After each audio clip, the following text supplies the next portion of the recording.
एक बार फिर से रीड करते हैं. But a day may yet come when the tiger crouches and leaps no more in the dangerous heart of the forest. ये पहले वाली लाइन्स फिर से रिपीट हुई है, यहाँ था ना, in the heart of the green forest. First line जो थी ना फिर से रिपीट हुई. लेकिन अब यहाँ ये कह रहा है पोएट कि एक दिन ऐसा आएगा जब टाइगर जो है ना तो क्राउच करेगा, ना झपटेगा, ना तो घात लगा के बैठेगा, ना ही झपटेगा, किसी के ऊपर अटैक करेगा. No more in the dangerous heart of the forest. Dangerous होगा ही नहीं कुछ भी हार्ट फॉरेस्ट के अंदर. As the mammoth shakes no more the plains of Asia. ये बिल्कुल वैसा ही होगा जैसे आज मैमथ जो एक हाथी होता था एशिया में ही होता था, पुराने समय में होता था, बहुत बड़ा हाथी होता था. जब वो चलता था तो ज़मीन हिल जाती थी पूरी. तो वो वाला जो मैमथ है वो आज नहीं है. तो Still then shall the beautiful white deer drink from the coolness of great pools in the leaf shadow. एक बार इस लाइन को फिर से समझाते हैं. जिस तरह से मैमथ जो है, डायनासोर्स हैं, वो सब एक्सटिंक्ट हो गए हैं, वो लोग वैशी दरिंदे थे ना, वो सब एक्सटिंक्ट हो गए. तो उसी तरह से टाइगर्स भी एक दिन ऐसा आएगा जब टाइगर्स भी यहाँ पर नहीं होंगे.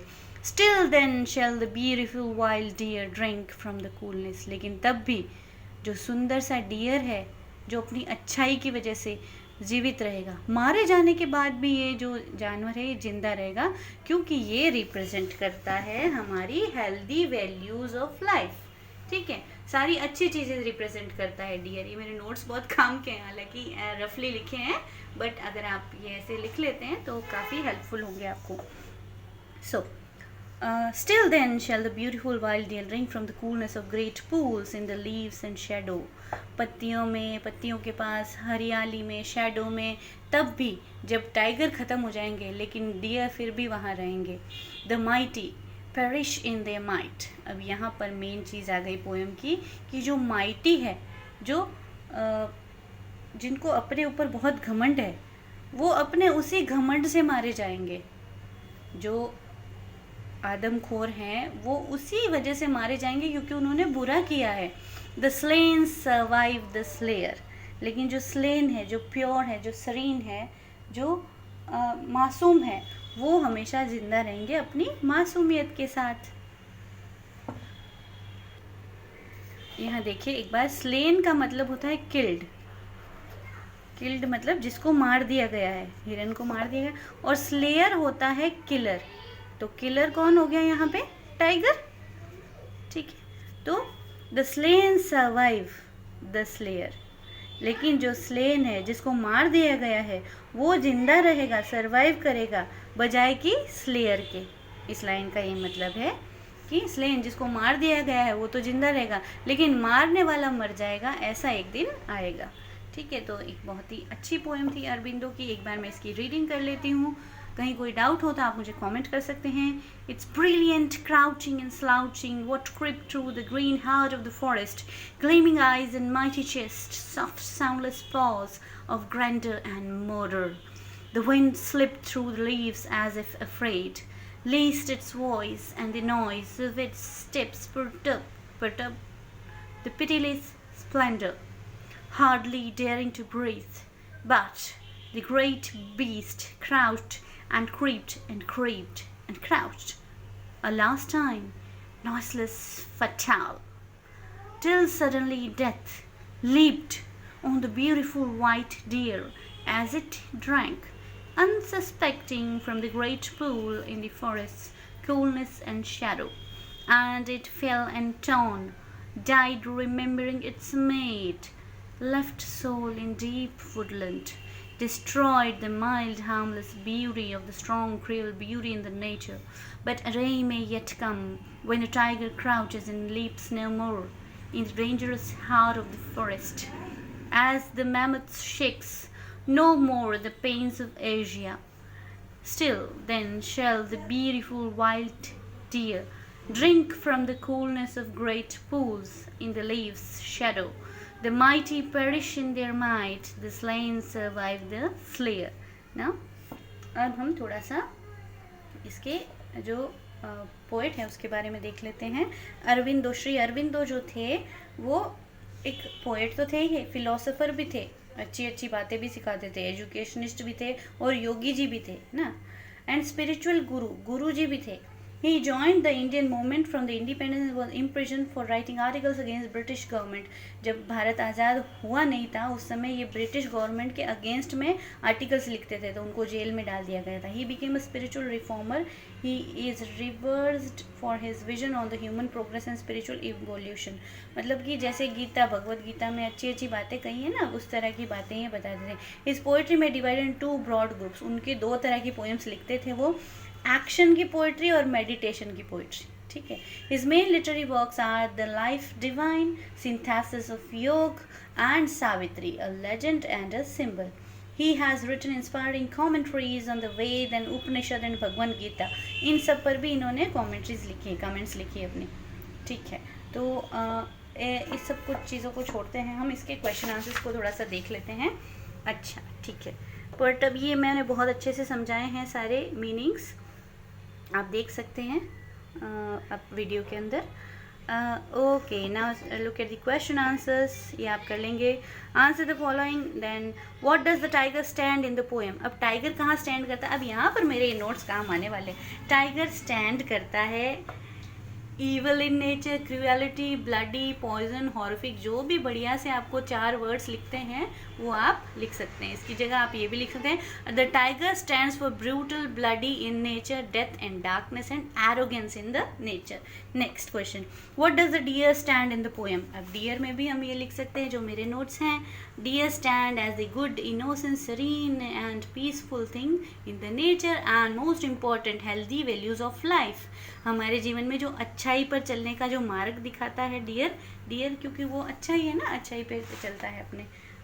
Next, what does the soundless पॉ मीन. नाउ साउंडलेस पॉ, ये मैंने अच्छे से समझाया था आपको कि जो टाइगर के जो पॉज होते हैं वो पैडेड होते हैं, बहुत सॉफ्ट होते हैं, तो इसलिए वो आवाज़ नहीं करते. और टाइगर क्यों साउंड नहीं करना चाहता है, क्योंकि वो शिकार करने आया है ना, इसलिए. तो यहाँ इसका आंसर होगा the soundless pause means swooping of death and destruction suddenly and swiftly like the tiger. कि बहुत धीरे बड़े आराम से जो मृत्यु है वो आती है. तो ये जो पंजे हैं ये एक मृत्यु को दर्शाते हैं कि जो डियर की मृत्यु होने वाली है तो उसको दर्शाते हैं कि मौत भी इसी तरह से आती है. Next question, as mammoth shakes no more in the plains of Asia. Mammoth मैंने बताया एक बड़े बड़े एलिफेंट्स होते थे जिनके जो टस्क हैं वो कर्व्ड होते थे. टफ यहाँ पर लिखा हुआ है आपके, है ना. जो उनके जो हाथी के दांत होते थे वो बहुत मोटे मोटे दांत होते थे. एक इमेज मैं आपको डाल दूँगी इस वीडियो में, सो देख लीजिएगा. लास्ट में वो मैमथ था. ओके, सो अब वो नहीं रहे तो इसी तरह से एक दिन टाइगर भी नहीं लेंगे. तो इसके ऊपर कमेंट क्या करनी है हमें, that when a day will come when the, जैसे कि इस पोएम में लिखा था कि there is a day when mighty perish in their might and slain survive the slayer. इसको लाइन को 5-7 बार बोलोगे तो आपको याद हो जाएगी ये लाइन. चलिए नेक्स्ट क्वेश्चन है हमारा, the wind slip through the leaves as if afraid.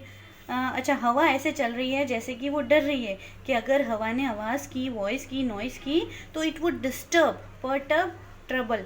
Perturb trouble में डाल देगी पिटीलेस स्प्लेंडर. पिटीलेस मतलब जो दयाहीन, स्प्लेंडर मतलब शानदार सी चीज़ जो बैठी है उसको डिस्टर्ब कर देगी. तो उसका जो प्लान है, जो उसका एक्शन है, जो अटैक करने वाला है, वो लीप करने वाला है हिरन पे, वो डैमेज हो जाएगा प्लान उसका.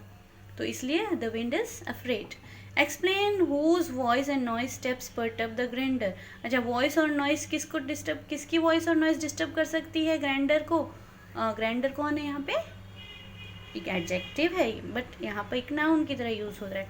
तो स्प्लेंडर भी यहाँ पे टाइगर को कहा है, ग्रैंडर भी टाइगर को कहा है. शान शौकत दोनों शब्दों का मतलब ये. ठीक है. अच्छा, तो किसकी वॉइस डिस्टर्ब करेगी, विंड की.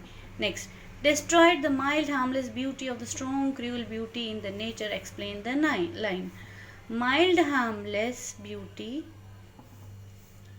को डिस्ट्रॉय कर दिया. माइल्ड हार्मलेस ब्यूटी किसको बताया था मैंने, डियर को. और क्रूअल ब्यूटी किसको बताया था, दोनों ही ब्यूटी है, दोनों ही सुंदर है. ठीक है, लेकिन जो क्रूअल ब्यूटी है वो इसको डिस्ट्रॉय कर देती है. ठीक है, बहुत अच्छे से मैं अभी आपको एक ही आंसर बताती हूँ, वो आंसर आप सब में चिपका सकते हो, सब में लिख सकते हो, आपका जो भी क्वेश्चन है.